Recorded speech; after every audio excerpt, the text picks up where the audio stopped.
একজন পুরুষের জন্য এই দুনিয়ায় সবচেয়ে আপন মানুষটা কি আপনি বলেন তো? তার মা নাকি তার বউ?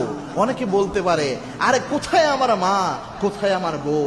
বউ গেলে বউ পাওয়া যায়, মা গেলে মা পাওয়া যায় না। ঘটনা কিন্তু সত্য।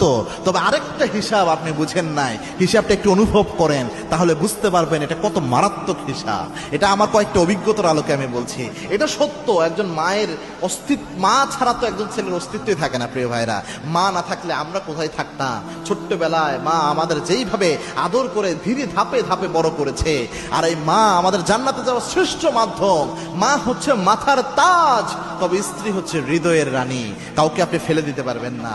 আরেকটা বিষয় দেখেন, একজন স্ত্রী মা যেমন ছোট্টবেলায় যখন আপনার অসহায় মুহূর্ত, যখন আপনার সেবা করার কেউ নাই, যখন আপনার কথা কেউ শুনতে চায় না, এই মুহূর্তে মা যেভাবে আপনাকে সার্ভিস দেয়, আপনাকে দেখভাল করে রাখে, ঠিক আপনার শেষ বয়সের সাথে কিন্তু আপনার মা হতে পারবে না।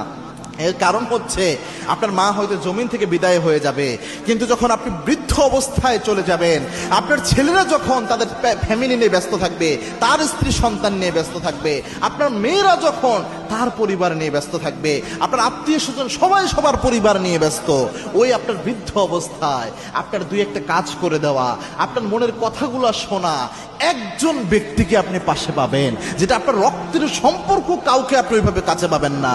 সেই ব্যক্তিটা হচ্ছে আপনার স্ত্রী। সে দিন রাত দেখবেন আপনার পাশে থাকবে।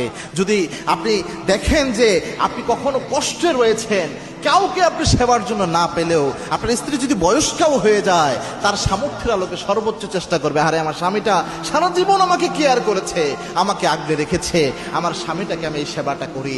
একদম মন প্রাণ দিয়ে সে সেবাটা করার চেষ্টা করে। এজন্য স্ত্রীকে আপনি অমূল্যায়ন কখনোই করতে পারবেন না। এবং আল্লাহর হাবিব সাল্লাল্লাহু আলাইহি ওয়াসাল্লামের জন্য স্ত্রীর দাম দিয়েছেন। আল্লাহর হাবিব বলতেন, আদ দুনিয়া কুল্লুহা মাতা ওয়া খায়রুল মাতা আদ দুনিয়াল মারআতু সালিহা। এই গোটা দুনিয়াটাই সম্পদ, তবে দুনিয়ার মধ্যে সবচেয়ে দামি সম্পদ হচ্ছে একজন নেককার স্ত্রী। একজন নেককার স্ত্রী একজন পুরুষের জন্য এই পৃথিবীতে সবচেয়ে দামি সম্পদ। এজন্য একটা সময় এমন আসে, পৃথিবীর কাউকে আপন হিসেবে পুরুষ পায় না। ওই সময় একমাত্র আপন হওয়ার জন্য তার স্ত্রী অবশিষ্ট থাকে।